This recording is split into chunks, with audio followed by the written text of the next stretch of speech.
6:44 today marks the return of the Oak Park Black Film Festival, a 6-day-long event highlighting some of the area's most talented filmmakers. ABC 10's Marcus Allen, of course, is out there this morning at the historic Guild Theater with the very latest on the events to come. Mark.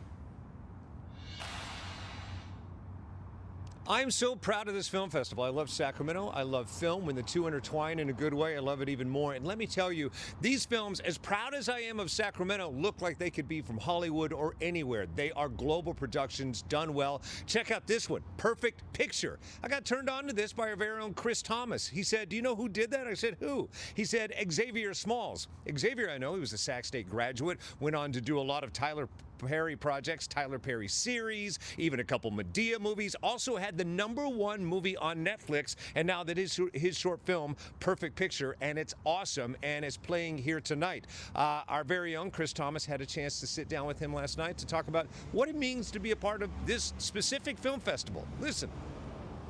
I have a lot of memories in Oak Park. I remember playing against Sac High when I played football for Rosemont. That was a crazy game. I played basketball for the Salvation Army, in the heart of Oak Park. Yeah. So I have a lot of memories there. So the fact that I get to, showcase my art, showcase my passion right there, in the heart of my town is, like I said, it's a dope feeling.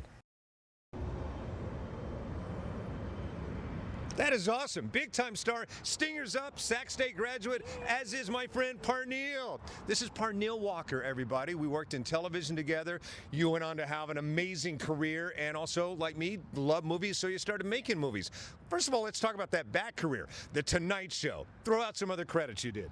The Tonight Show, Black Lightning, Grownish, Mixedish, Papa's House, House. So you've seen stuff, you've done stuff, and you also knew at the heart of it, you were in Hollywood. You wanted to be making movies. I did. I always knew I wanted to make movies. Somehow I knew I wanted to write, I wanted to direct. That's why I moved out there. But I did a lot of jobs behind the scenes, and they all came full circle for this project. So I'm very thankful for all my experience. Yeah, you can see you parlaying everything into a great movie. Talk about the movie. It's amazing. It is so funny, like, not just because it's my movie. Well, I love that you say it's funny, because it really is. I'm glad you appreciate it. Thank you. It's so funny. It's about this young guy who goes on a blind date with this beautiful, gorgeous girl. He thinks everything is going to be great.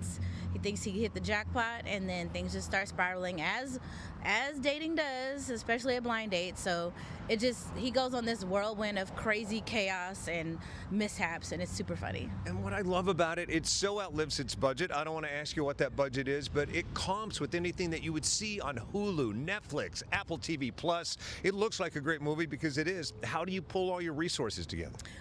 You know what, over the years, I've just used all of my resources. Like, I worked in post, I worked in production, worked on set, worked with writers. So I just basically pulled everybody that I have been building connections with over the years and just said, hey, can you do this? Can you do this? Can you do that? Some people just volunteer. They heard I was doing a film, and they're like, I want to do it. I want to work on it. And it kind of came at the right time, especially with there being the strike. People just wanted to work and wanted to work on something good, and so we did it. You are so talented. It's my friend, Parneille Walker, so talented. Where do we find you? What do you do? Where do we find you online? I am always on Instagram at Parneille Pics. Also, Love is Blind short film. Actually, yeah, Love is Blind, the movie, on Instagram. Hey. And then loveisblindshortfilm.com is where you can find all the information. That's a lot. We'll link it to abc10.com, Walt.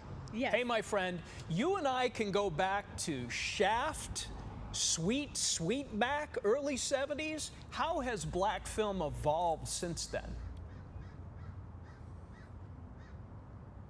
Shut your mouth. I'm just Only talking about Shaft. Shaft. Love the reference. So Walt wants to know, like, if we talk about the black film started really growing up in the 1970s, how has it grown since then?